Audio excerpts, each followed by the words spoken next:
everybody. Welcome to another episode of Politically Depressed. As always, I'm your host, Eamon McAdam.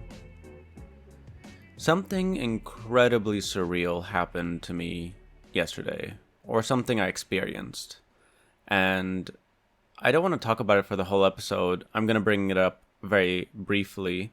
And then I want to talk about organizing and some of the things that I've kind of predicted would happen, or rather that I see trends and I've observed over the while, and I've seen it happen because, I don't know, but certain failings, and I don't know, just a little bit of advice, I guess. I definitely can't speak for most situations because my experience is very limited, but I definitely think that there's something about organizing, and especially the kind of human relationships, just the very basic human bonds that, make up friendships and families and whatever, that are kind of neglected. And then human dynamics, and then power dynamics within groups. And I don't know, I think it's really important. And I've definitely seen very real examples of how when these things are neglected, it just inevitably comes out. But anyway, before I start with any of that, if you like this podcast, please consider supporting it. This podcast is, after all, supported by the community. And if you want to keep it going, please consider becoming either a member of our Patreon or subscribe to this podcast if you're listening on Apple Podcast. Also, there's a tip jar below if you want to buy me a coffee, or as I've called it, getting me a Eid card. I really appreciate it, and it really helps this podcast sort of sustain itself and, I don't know, other stuff. So anyway, yesterday I found myself at a protest for Gaza in front of the Stephansdom Cathedral in the center of Vienna. And this is a new spot. I mean, at the very first protests I went to were there. And yeah, I don't know, there's a sort of return. Honestly, these protests have become so stagnated and so static, and it's the same chants, it's the same faces, whatever. I'm not here to talk about that critique or that observation. It's just weird being in this incredibly touristic area doing these protests and people walking by on their holiday, and I've obviously been very critical of people going on holidays these days, or you know what I mean, the sort of ambivalence of whatever's going on. I'm not saying people shouldn't go on holiday, but anyway, at the exact same time, and we're protesting for an end to this current genocide, for an end to the occupation, for an end to the brutality that Palestinians have been struggling under for decades, but very specifically for the last 10 months. Only yesterday did we discover that in the morning, the Israelis committed a heinous massacre in a school, and specifically in the prayer area of the school, killing over 100 people, using munitions which apparently they bombed it 3 times, and with some new fucked up bomb that just completely decimated all the bodies. There's this horrible, horrible thing that we've discovered, that they're telling us, that people in Gaza are showing us, that the bodies were so just fucking destroyed that they couldn't identify them, that they couldn't even, present the families with the bodies of their loved ones, but instead had to pile these pieces of body into plastic bags. And whatever. Fucking atrocious, horrible. It's just one of many, many massacres, but this one was just, I don't know. I've definitely been here. We've been here before. And I don't know. We really need to push for a fucking arms embargo. Push for just so much more than just a ceasefire. But regardless. So while we're out there protesting this, there was another large gathering of people, only 50 meters away, 20 meters away, very close by. And these were Swifties. For those that don't know, Taylor Swift was meant to have a concert here in Austria. She's been doing a tour for, feels like a year, I don't know. But it was announced that her concerts were cancelled because there was a threat of a terrorist attack on one of the venues that the police foiled before anything, and as a kind of security measure, cancelled the concerts outright. And so what's happened since is that Swifties have mobilized and are forming their own like public concerts where it's just them gathering around and singing. And yeah, so can you imagine how absolutely surreal and morbid and dystopic it is? It was to be standing with a bunch of people protesting against genocide, which this government is still complacent with and complicit in and is not doing anywhere near enough to stop it if it claims to care for human fucking dignity. And 10 meters away, so we'd be chanting, and once you stop, we're all standing, we're mourning, we're angry, and you can hear this loud crowd of, mostly young people singing. And I went to film, I did a short thing of like filming them and then turning around, and then there's the Palestine protest. And I mean, I don't want to spend too much time on this because they're all so incredibly young, but it's just so evident how white this whole thing is. And the disparities between all these young white people, this is their big thing, It's the worst thing that's happened, that Taylor Swift's concert was canceled. And now they're kind of like energized to go out and gather together. And I haven't seen any of these fucking people in any of these protests because they don't give a shit, because whatever. And then when you turn around and walk just 2 minutes, like not even 2 minutes, sorry, like literally 10, 20 seconds. And it's all these black and brown people, all these veiled women, all these Muslims, all these, it's diverse. I mean, it's not just Arabs that are protesting this, but it's just very obvious. And I've seen this obviously in all these protests, but that it's mostly marginalized people that come from the global south, who are much more aware of what's happening and much more kind of energized to do something about it and feel the sort of sense of shame or duty to do something. And so it's just so fucking surreal. And I was reminded of an essay that I had neglected to read. It was entitled What Taylor Swift Taught Me About Fascism. I was a bit disappointed because I was hoping for something that would illuminate what I was feeling in terms of, I don't know, this deep apolitical whatever, but belies a kind of white supremacy, essentially what I described earlier in this podcast as soft white supremacy. You know what I mean? This dystopia where it's like we are protesting to stop this fucking the same day as this horrendous massacre. And what are the whites doing? What are the whatever. It's just honestly so morbid, and I was so angry, but also just so deeply uneasy. And yeah, I don't know, it reminds me also of this video of people raving in the US, and there's this video pumping with the music, and it's Kamala Harris or whatever. Fucking hell. Also, little fun tidbit for y'all, especially because it seems like mostly Americans listen to this podcast. I find very funny. But I mean, obviously English speaking and podcasts are more of a thing in the US. But yeah, I don't know. Either way, there's a funny little kind of pun on Kamala Harris's name, because in Arabic, Harris kind of sounds like Hadis, and Hadis means guard, like prison guard. And her being, a cop, lawyer, whatever, I think that's a funny little, yeah. So I don't know, we do this, Arabs do this, and it's partly, in my analysis, a kind of deflection from an inferiority complex. We love to claim people who have nothing to do with Arabs. My mother is completely insistent that Sammy Hagar from Van Halen actually comes from Sami Hajjar. Actually, I think I recently discovered that there might be some truth to that. But the rule remains, Selma Hayek, Shakira.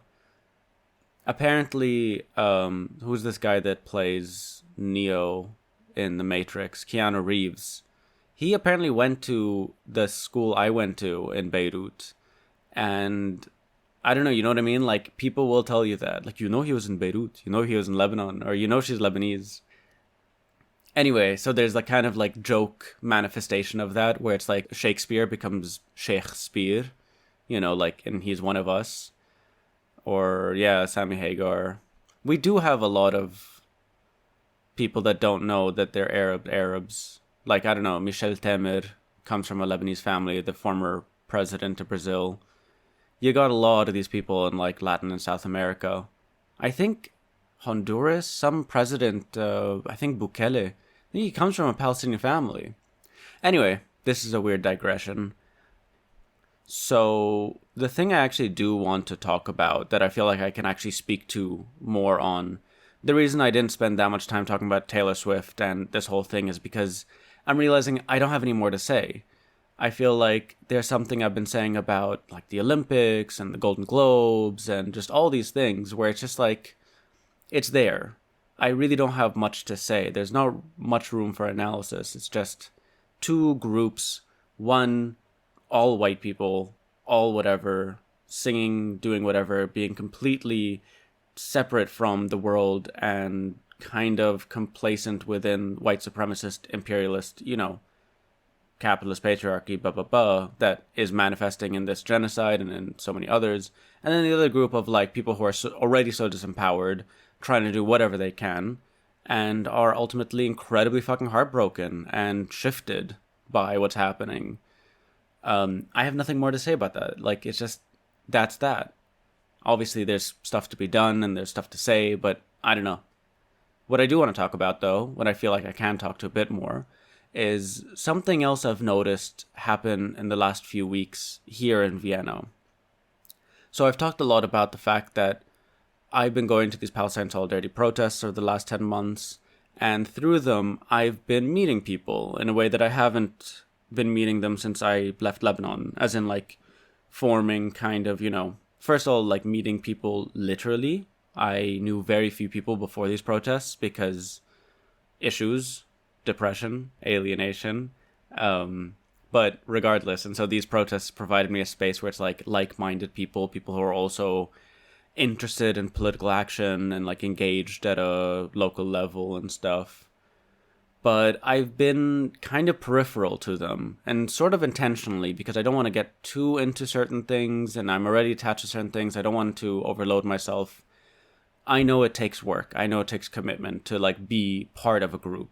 I've been supportive. I've been, on the fringes or whatever. But what I've noticed in the last couple of weeks, and obviously I'm going to be very vague about this because I'm sure there are some that are listening, but aside from it, it's not actually like a very specific thing. But I've seen a lot of fragmentation.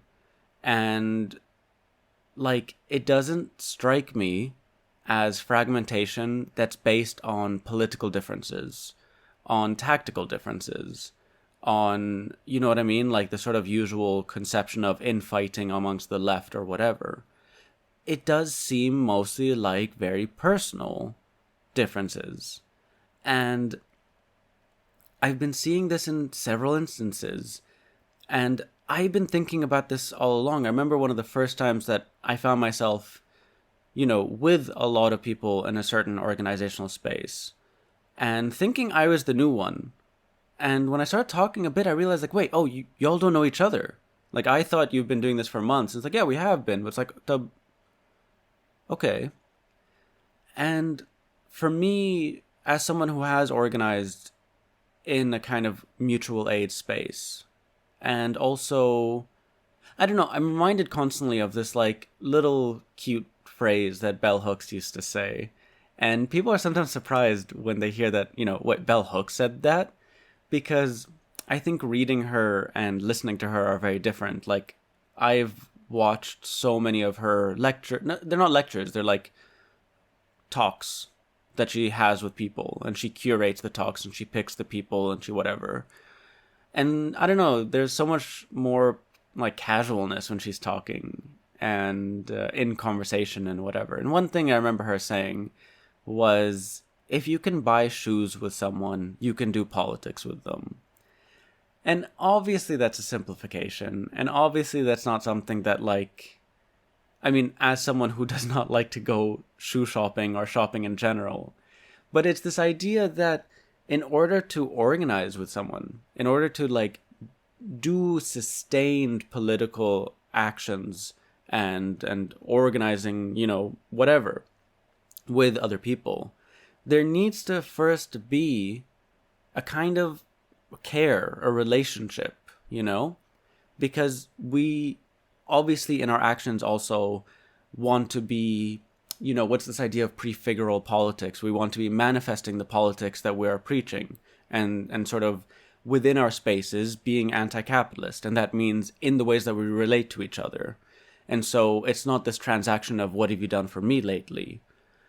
And yeah, I don't know. And so for sustained organizing, and this, I think, first of all, one mistake, I think a lot of people expected this, including myself, that this would be a short-term thing. I remember very clearly, the 2021 aggression on Gaza and the 2014 aggression. And these were, I think maximum was like a fucking month. I don't think anybody saw that it was going to be this 10-month long thing that honestly seems like it's going to continue. And in many ways, it's inevitably going to continue, even if there's a complete ceasefire. There's just so much fucking destruction.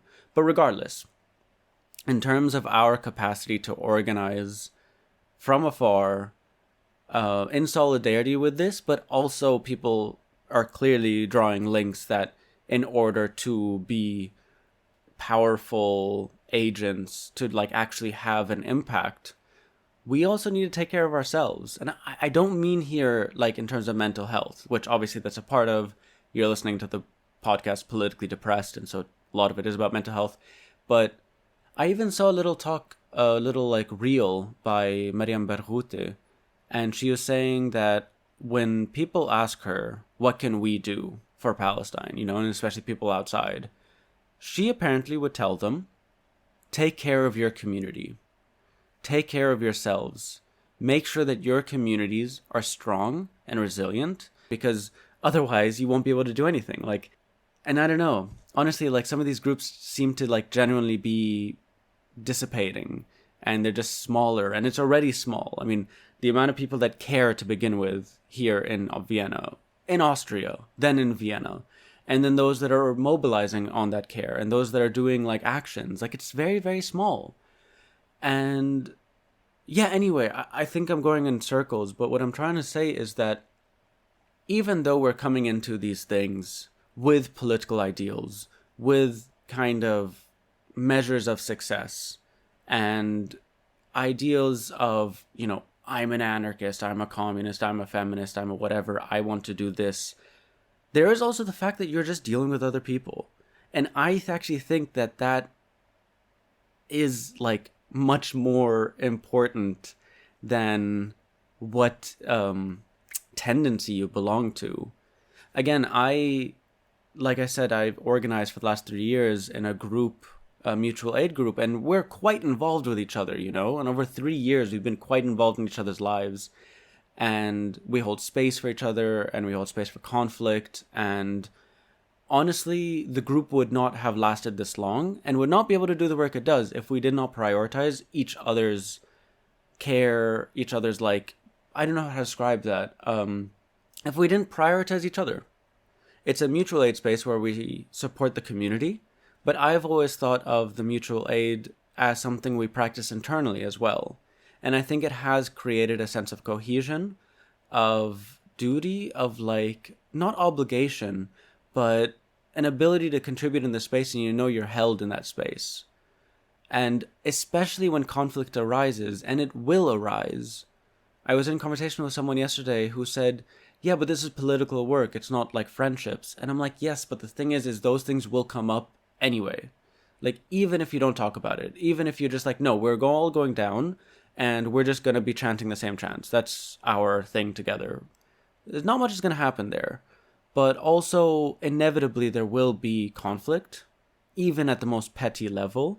And again, by petty, I don't mean silly. I just mean basic, yeah, I think those types of accountability mechanisms, I don't want to get too HR. I think that is a fundamental part of, again, doing sustained political organizing. And so returning to that bell hooks phrase, to buy shoes with someone, you can do politics with them, I think a part of it is this idea that, first of all, it's someone you can spend time with, because political work is just, work sometimes, and it's fucking exhausting, but it's also something that takes a lot of time, and you're going to be spending a lot of time with these people. And I'm not saying you have to like fall in love with them, but by understanding that you are both in the same shit, that you are working towards a similar goal, that you form this kind of, I don't know, unity. Certain things don't matter as much.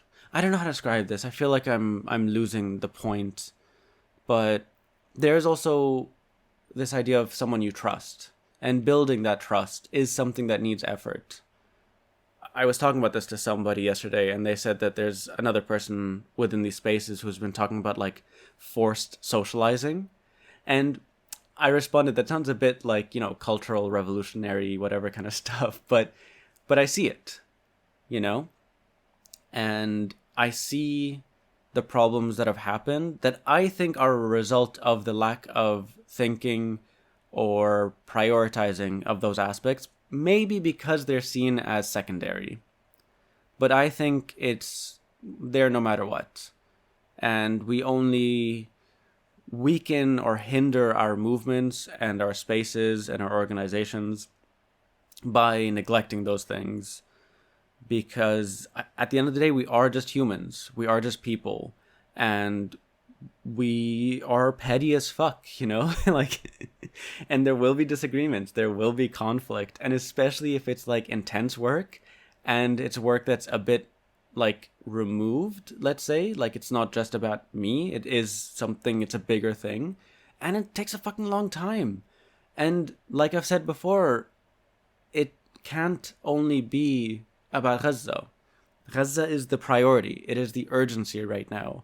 But what I mean to say is that strategically, in order to even be able to build the power to be able to affect change in government policy here for what's happening over there needs to be a stronger base here. And there needs to be a stronger, people talk about working class movements, or they talk about these sort of like broad coalitions. I don't know what works. I'm not this type of theorist. What I'm saying is that there needs to be something that has a form here and that is based here and that, speaks not only to the suffering and oppression that are manifest from this government, but that, outside, but also inside. I don't know. I'm not that optimistic, and I don't like doing this sort of theorizing. I don't know what I'm talking about at this point.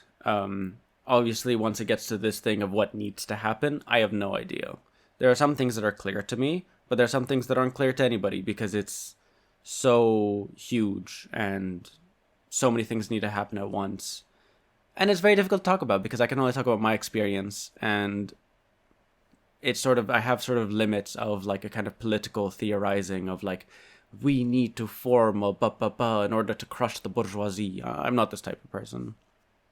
And yeah, I don't know. And also what I've discovered is not only do people not know each other, but they're not having those deeper political or tactical conversations. That the urgency of the moment, and I think some of the conceptions of organizing, are sort of limited. And yeah, in thinking about these things as being longer term, I think we do need to think about the forms they take in and the, avenues, the ways that we're relating to each other, the ways that we're relating to the struggles that we're fighting for. And yeah, I don't know, also just venues, also just sometimes it is about, setting up space to hang out, to get to know one another, but then also to actually fucking discuss politics.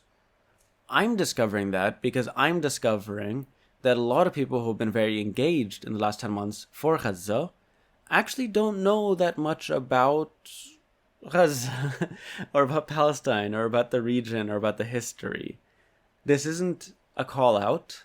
It is, for a lot of people, this is their entry point into some of these things. And, there's been a lot of urgency and, some of the history is a bit... This is why I'm working on this video essay, partly, to kind of demonstrate this longer history. And yeah, I don't know. I just saw someone write something where it's like that they realized that a lot of people they were organizing with didn't know who Yasser Arafat is or was. And it's just like, oh, yeah. I've been making this joke that, like, we've been here for a long time. And especially since October, it's like being in a big group chat and then like 50,000 people join the group chat. And it's like, oh, well, great. Love the energy. But it's like, what do you know? What do you not know? Like, what do you need to, I don't know. I've gone off a bit, but I definitely think that these things need to be considered, that they are a priority insofar as neglecting them, I think, only does harm, especially when considering that these are longer term projects and inevitably these problems will arise. I've seen this in my own personal experience. I've seen this observing others. And yeah, I don't know, if we want to build strong movements that protect us and protect others, yeah, I don't know. These are things that we definitely need to consider. Actually understanding the human relations within these spaces that we partake in and how that is sort of a manifestation of the politics that we're fighting for. Anyway, all that said, this has been another episode of Politically Depressed. I hope you've enjoyed this one. I certainly feel like I have a bit more energy these days. I don't know why, but I was able to actually do a full episode instead of just sort of moan for about 10-15 minutes. And so, yeah, if you want to hear more episodes like this, please consider becoming a member of our Patreon. I'll leave the link in the comments below. And otherwise, you can become a member of our Apple podcast if you're listening to this on an iPhone or MacBook. And as always, there's the tip jar if you want to leave a small tip as little as $3. Otherwise, you can still support this channel by leaving a review or a rating, just like 5 stars on Spotify or Apple Podcasts. Super easy. It'll take you a second. It'll help me for longer. Anyway, god damn it. Yeah, I hope you've enjoyed this episode, and I'll see you all next time.